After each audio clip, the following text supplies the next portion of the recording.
Good evening, beautiful people of the You Create the Dream page, and welcome to Awake in the Dream. This is our fortnightly call, an opportunity to ask me anything at all. I, of course, share what I feel needs to come through, but it is interactive, so feel free to ask any questions. And as usual, I would love for you to say hi as you come on so that I can acknowledge your divine presence. And here we are. I can see myself. It seems to be all working well right now. Do say hi as you come on. Let me know that you're here so I can acknowledge your divine presence. So, the topic for tonight. Hello, beautiful Marina. How are you, sweetheart? All working smoothly tonight. I hope you are well and I hope you had an amazing weekend. So, my question to you is how much of your life force is still standing or stuck in a moment that already happened? What I mean by that is, are you stuck in the past? Do you have things that keep replaying? Are you even trying to avoid something that was painful because that in and of itself tells you that you are stuck in the past? Now, one of the best ways to see where you are losing your power, and if you still have power lost in moments of the past, is to think about that experience. And if you go, that cringing thought, that stab of pain, that moment is like evidence that you are losing power to the past and it is stuck there and there's some healing that needs to be done. Hello, beautiful Livy. How are you? All is fabulous. Thank you so much, Marina. Busy weekend, but good weekend. Thank you. So I want you to think about that for just a moment, right? We're talking about your power being lost in the past, stuck in a past situation, feeding it, fueling it. How much of your energy is still back there? How much of your energy is back there in that conversation, in that betrayal, in that ending, in that disappointment, in that version of the relationship, in that moment where they didn't choose you, that moment where they didn't see you, that moment where they didn't love you the way that you needed to be loved, in that moment where you felt ripped off, let down, all those things, right? So how much of you is still standing stuck in the past, demanding that things are different, demanding that they make things different? This is something I see again and again. And you know what? Choosing to avoid it, choosing to cut yourself off doesn't heal anything. It doesn't change anything. It just says, I'm in too much pain. I don't want to think about it, look at it, etc. So people think that they're actually moving forward, but emotionally, energetically, subconsciously, a part of them is still back there. A part of them is still back there arguing. A part of them is still back there, still explaining, still defending, still trying to be understood, still waiting for a goddamn apology, still hoping that they over there will finally see what they did. So can you see, with all of those scenarios, what we are saying is that something outside of me needs to change, needs to be fixed before I can be okay. That things outside of me need to fall into place a particular way in order for me to find my peace again. And what happens is you're still stuck replaying what happened, still wishing that they had acted differently, still asking why didn't they love me the way that I love them. And that's exhausting, not just emotionally exhausting, but energetically exhausting, spiritually exhausting. Because every single time you go back into the past and wrestle with what happened, you literally send a piece of your soul, your spirit, your life force. You send it back to that moment. You send your life force back into that moment that no longer exists in the physical world. It's not here. It's not here. But you go back and you revisit and you recreate it and you bring the pain into this moment. And in this moment, with that pain here in this moment, you continue to carry it into the future. although there is no future, but you're carrying it in this moment. And it's in this moment who you are, what you radiate, how you feel, what you think, all the things in this moment create the next moment, and that creates the future that you're going to end up walking into. So it doesn't exist in this physical world. But here's the thing, it absolutely does exist in your body. It exists in your nervous system. It still exists in your emotional field. It still exists in the part of you that is waiting for the past to change before you can actually give yourself permission to be free. Now, I'm sharing this tonight. It was triggered by actually a couple of conversations I've had with people, but your freedom is more important than any stories. And for as long as there is even an aspect of us that needs something to change before we can finally have our peace, for as long as we're waiting for that, we are stuck. So I really want to speak about this tonight. I really want to break it down for you, because one of the biggest blocks to peace, to success, to the abundance you say that you want, the love, the health, the joy, and expansion is not always a block that is ahead of us. It's what we're still carrying that was a part of what was behind us. It's the old story. It's the old wound. And the thing is too, if you have an addiction to cortisol, to stress, then I promise you that the subconscious mind that is so used to stress is going to find a reason to stay in stress. And you think it's not going to pull up that freaking old story? It is going to pull up anything it can. It is going to pull up anything it can to keep you, because it needs to feed the cortisol addiction. And your head can tell you anything you freaking want. I promise you, you can tell me that you're done with it. You can tell me all the things, but if your nervous system isn't, if your subconscious mind isn't, if your body isn't choosing to feel safe in being free and moving forward, then you are going to keep living from that old story. And that old story is a block. There is nothing in front of you that is stopping you from being successful. What is stopping you from being successful is that weight and that pain and that burden that you're carrying. It's the old story. It's the old wound. It's the old injustice. It's the old grief. It's the old anger. It's the old disappointment. It's the old version of ourselves that is still standing at that scene of pain, waiting for something to be different. But the past can't become different.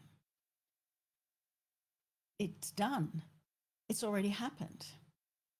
And I know that that can sound really harsh, but I promise you, it's actually, understanding this is actually one of the most freeing and liberating truths.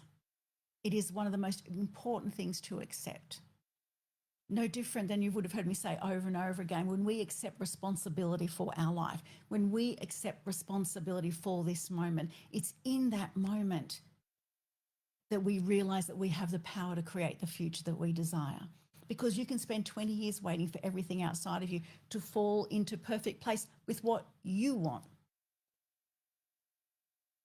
But what if the perfect place that you want isn't actually the perfect place for you, for me, for us, for everybody? What if it's not? It's just the way you want it. And you're saying that the way you want it has to be perfect, and it has to be the way you want it so that you can have peace. And again, you know, I'm saying this to crack you open, to have the ahas land so that you can finally master your power and be free. The past can't become different. The conversation will never be unsaid. The pain you felt during that conversation is your reaction to what was said, and what was said can't be unsaid. But moving forward, you have a choice. The betrayal can't be undone. The person who couldn't love you properly can't go back to suddenly becoming who you needed them to be back then. Because the moments have happened. And I'm not saying, I'm not saying what I'm saying to minimize it. I'm not saying that so as to excuse it. I'm not saying that so that you can spiritually bypass whatever it was that hurt you. I'm saying it because point, at some point, your peace, your freedom has to stop negotiating with what already is. Forgiveness is so often misunderstood. People hear the word forgiveness and it's like, they hear it and they think it means that to forgive is saying that what happened is okay. It does not mean that it was freaking okay. It does not mean that. Forgiveness does not mean that what happened was okay. I am not saying that. It does not mean that the person gets access to you again. It does not mean that you should just let bygones be bygones and simply fall into a space of trust again. It does not mean that.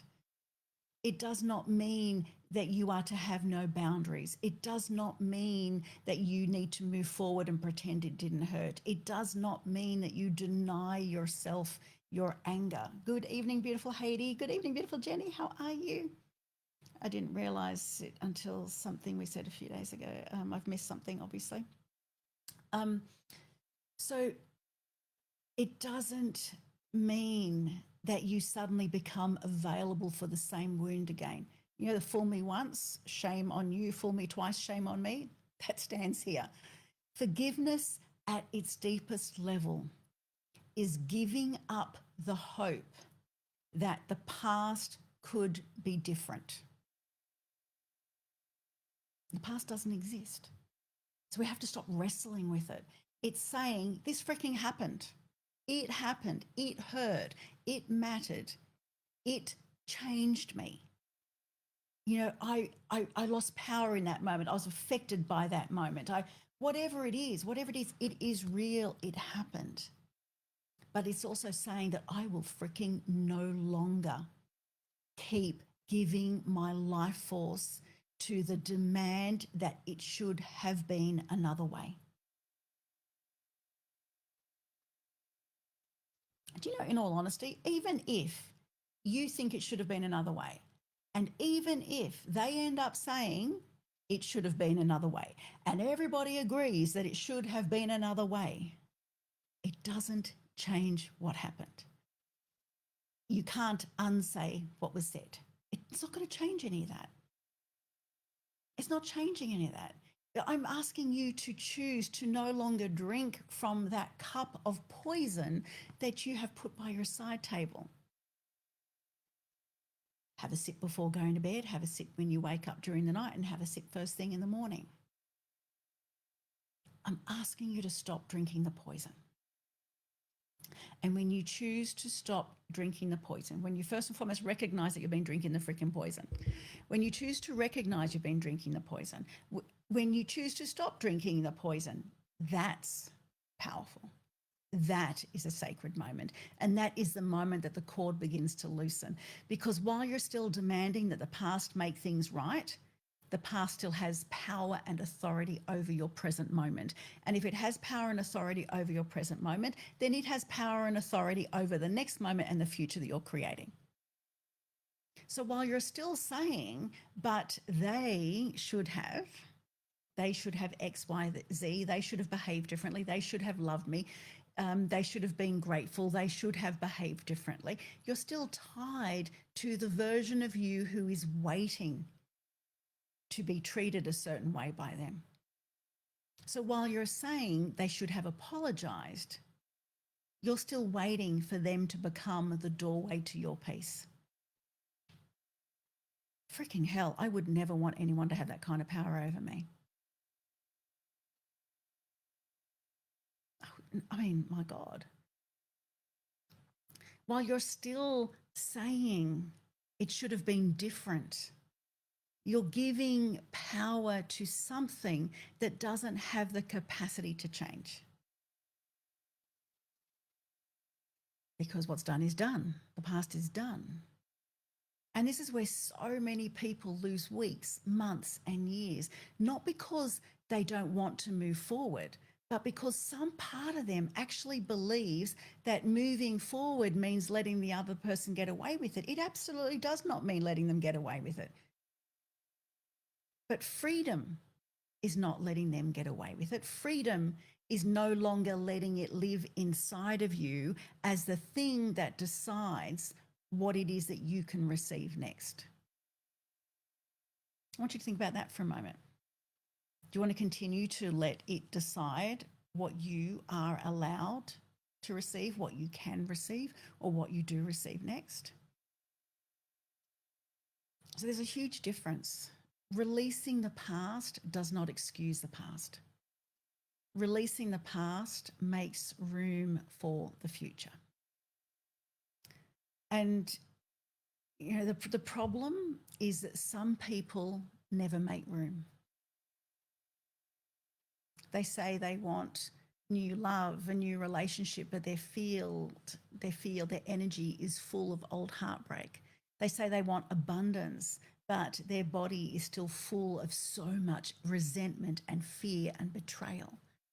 They say they want success, but their energy is still being drained by the people and the situations that happened years and years ago. They say they want peace, but instead they keep revisiting the very place where the peace was taken away from them. And, you know, I say this because I care. I say this with compassion because we don't hold on because we're silly. None of us, we're not that stupid. We don't hold on because we want to suffer. I know you know better than that. We hold on because we cared. That's the truth. Because if we didn't care, we wouldn't have felt the pain. The only reason something can hurt you that deeply is because something mattered. The only reason betrayal cuts so deeply is because love was there. The only reason rejection aches so badly is because your heart was in it, because the heart cared. The only reason disappointment stays with us is because we had hope. The only reason that we grieve is because something was so pure and sacred to us. So tonight, you know, I don't want you to make yourself wrong for feeling the pain. I don't want no self-bashing, because self-bashing is one of the worst things that you can do. But I want the aha to be big enough, loud enough, clear enough that you say no freaking more, no more will I hold on to this. I'm choosing peace as though peace is all there is. I'm choosing me. I'm choosing peace. I'm choosing freedom. I want you to have the aha that clear and that loud that you choose to move away from pain. But don't get me wrong, pain is not the enemy. Pain is information. Pain says this mattered. Pain says I loved. Pain says I hoped. Pain says something in me was touched. Pain says there is still a place within me that needs care. But the invitation is to not live forever at that level of pain, to not live in your pain body. The invitation is to allow yourself to drop beneath it, because beneath the pain, there is often something far more powerful. There is often something more original. Beneath the anger, there is hurt. Beneath the hurt, there is grief. Beneath the grief, there is love. And beneath the love, there is the pure self, the original self, the part of you that existed before the wound, all the wounds, all the wounding, all the things. The part of you that was never truly destroyed because it can't be, the part of you that still knows how to rise, the part of you that knows that you signed up to this lifetime for more. The part of you that knows that your entire life has just been a journey, and in the journey, along the way, you were being trained and made stronger, more courageous, more resilient, so that you can carry that kind of wisdom forward, not stay stuck in any challenge, not stay stuck in any pain. So many people stop. They stop and they stay stuck in pain. They build an entire identity around that pain. They have stories around that pain. They say, this is who I am now, that this is never going to be the way I wanted it to be or the way I dreamed it to be. This is how it is now. This is who I am now. I'm the one who was betrayed. I'm the one who, whatever it is, I'm the one who was let down, abandoned. I'm the one who wasn't chosen. I'm the one who was hurt.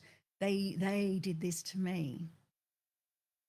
And yes, those things might have happened, but they're not the truth of who you are. They're just experiences. They're wounds, they're chapters, they're imprints, but they are not your essence. Your essence goes far deeper than that.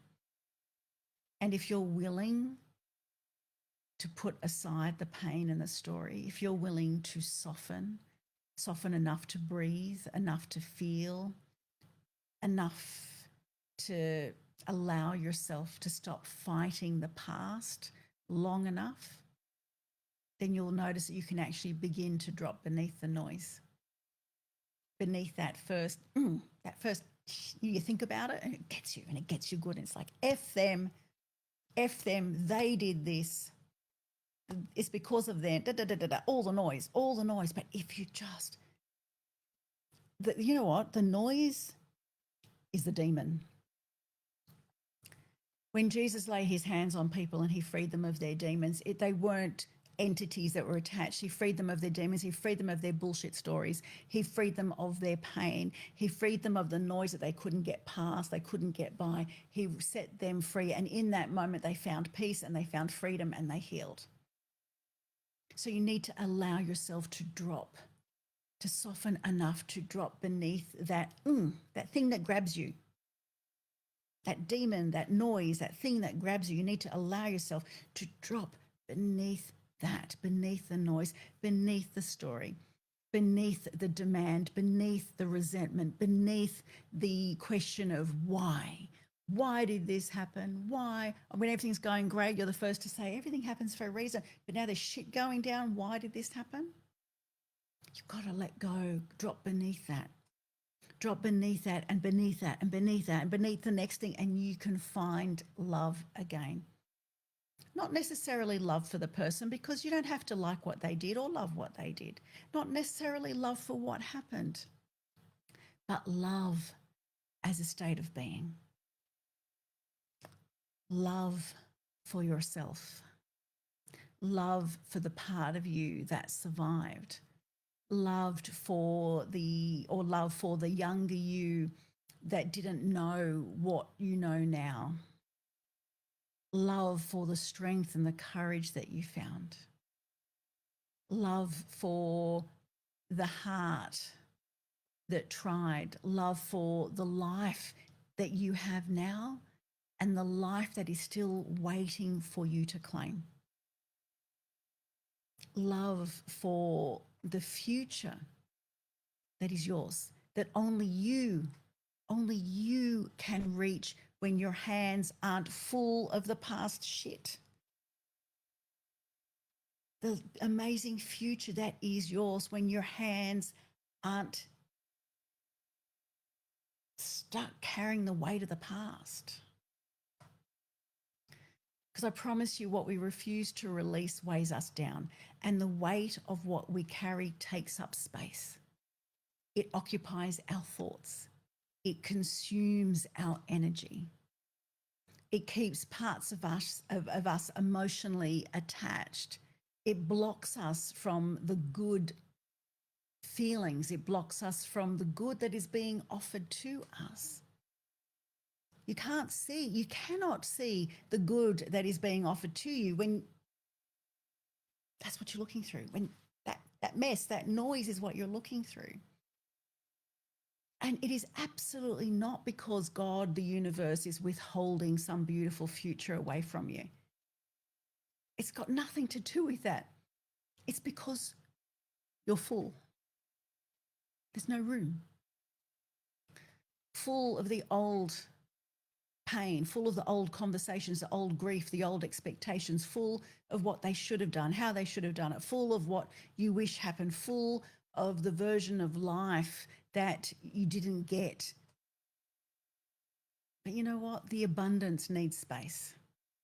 The light needs space. The love needs space. The peace needs space. The health needs space. The joy needs space. Success needs space.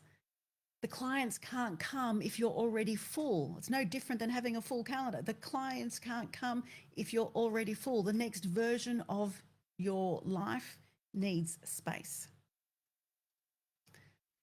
You cannot hold the old wound with both hands and then wonder why you're not receiving what's new.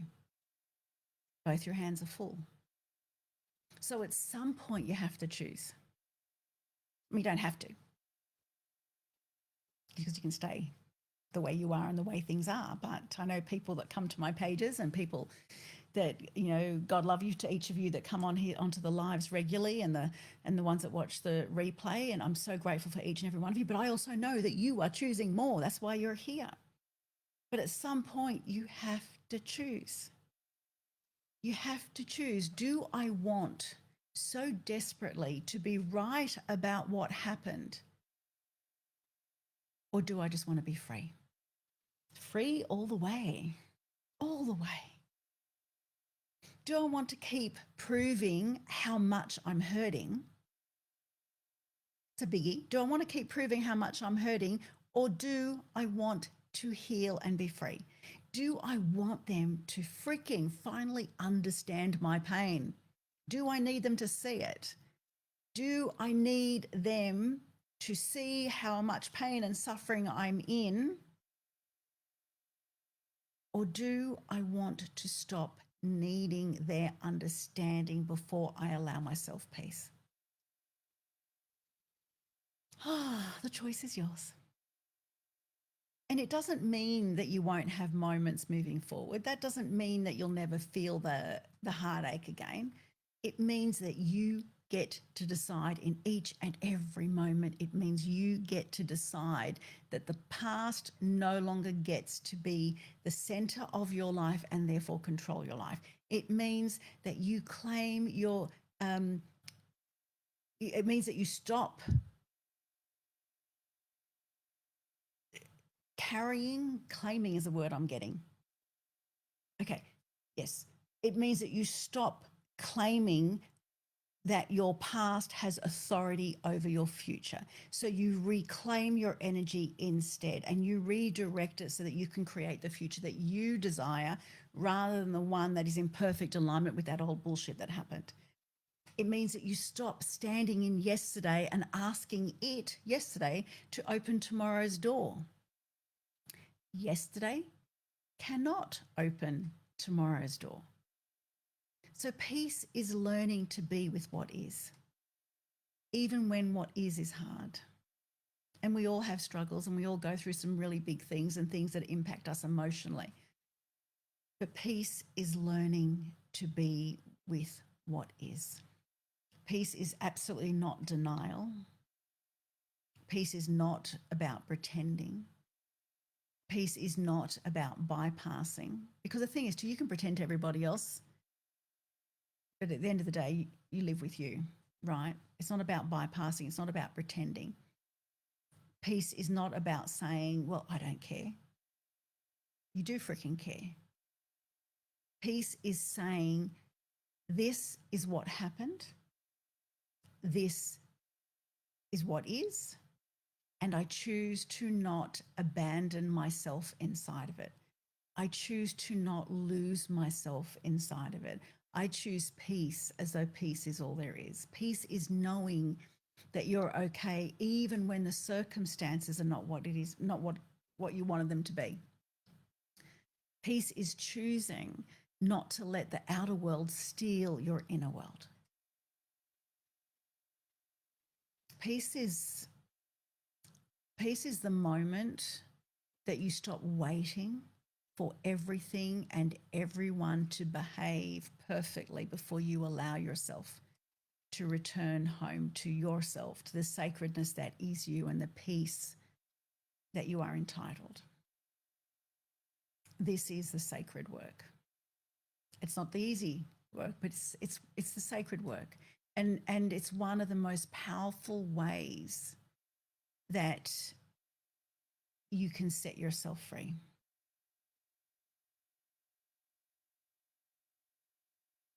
And, another thing that's coming to mind, I talked earlier about the demons, like the noise being like the inner demons, right? No matter how dark a room is, you turn on one light and there's no more dark. It takes light to get rid of the dark. It takes light to diffuse the pain. And one of the most powerful ways to fight all the darkness that exists inside and outside is by increasing the light. So the powerful kick I got when I chose to have peace over living with her, a crack running through me, lightning bolt, beautiful. And it's led to so many beautiful things. Thank you so much for sharing, Haiti. And this is the thing, it can happen in a moment. It happens the moment we choose us. It happens the moment we set ourselves free from the noise and the garbage on the outside and just go, no, I choose peace as though peace is all there is. So I'd like you to imagine a glass of water. And in that glass of water, there are a few spoonfuls of dirt. And of course, if I mix that around, the water becomes cloudy, murky, heavy. You can't see clearly through it anymore. Now, you could sit there and you could fight that dirt. Freaking dirt. You could yell at it. You can try and pick it out. You can get a teaspoon. Speaking of spoons, what Joanne was doing earlier. Bending spoons to the point where I broke them. Anyway, all that aside, you could get a spoon or what's left of a spoon and you could try to clean that stuff out. So you could sit there and you could fight it. You could yell at it. You could analyze it. You could do all the things. It's not going to move. You could ask the dirt why it entered the glass and why it's disrupted the clarity of what that water was, right? Why it's disrupted the peace. You could spend years staring at that dirt. You could resent that dirt. You could keep remembering the dirt, telling the story of the dirt to every single person that you meet and every single time you see them, right? It's not going to change the water. The water is going to still stay murky. But now I want you to imagine pouring just a small amount of clean water into that glass, just a little bit. Now, it might help a little, but not a whole lot, right? That water is still cloudy. That water is still dirty. But now I want you to imagine desperate times, desperate measures, get the garden hose, right? I want you to imagine either taking it to the sink or getting a garden hose, right? Fair amount of water. And you stick that hose or the tap, put it under the tap, and you start pouring a huge amount of water in. What happens? It starts to fill, it overflows, and all of that fresh water, that if you keep on going, fresh water, pure, true love and light, right? What does it do? It keeps on filling that cup and it eventually releases the dirt. Eventually that dirty water has no choice but to overflow. The murkiness begins to leave. The glass begins to clear. And it's not because, pardon me, you wrestled every particle of dirt. You just kept filling it with water. You stopped fighting it. You just kept putting light in there. You just kept putting clean water in there. But because you filled the glass with so much clean water, that dirt could no longer remain in the same way. That's exactly what love does. That's exactly what light does. That's what truth does. It's what healing does. It's what prayer does. It's what deep subconscious and emotional clearing does. It brings in the light. It brings in truth. It brings in love. It brings in presence. And that old darkness no longer has the same, it doesn't have space anymore. We talked about space earlier. There is no longer space within you for the darkness because it is filled with so much light. And this is where we really need to understand something. You don't heal by pretending the dirt isn't there. You don't go, okay, well, I'm not going to look at it anymore. Whatever that thing is, I'm not going to look at it. I'm going to cut myself off. You don't heal by pretending it's not there. You bring in more light. You bring in more love, more truth, more God, more breath, more presence, more personal power, more self-honesty, more self-respect, more boundaries, more beauty, more life, more of all the good things, more now, more presence. And then the field becomes clear. The charge, it begins to release. So then you can think about it, you can talk about it, but there's no anymore. There's no zing anymore. The attachment begins to loosen. The story begins to lose all authority over you. And what once consumed you becomes something that you can absolutely remember, because unfortunately, I do not have a Men in Black pen.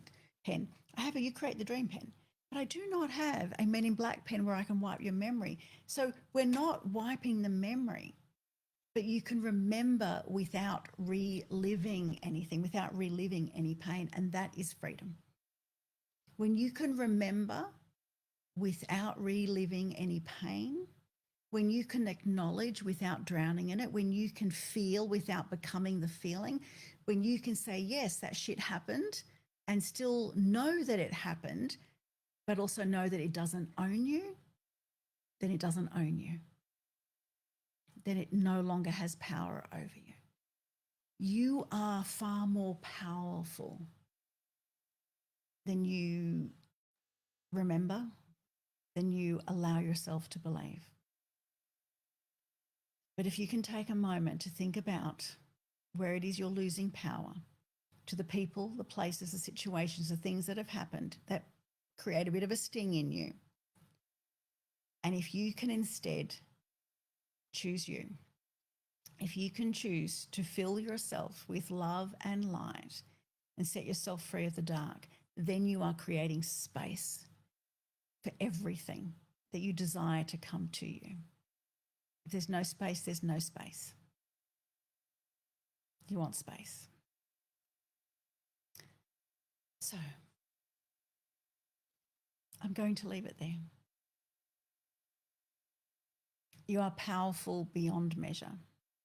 Remember your power and choose peace as though peace is all there is. Make sure I haven't missed any other messages.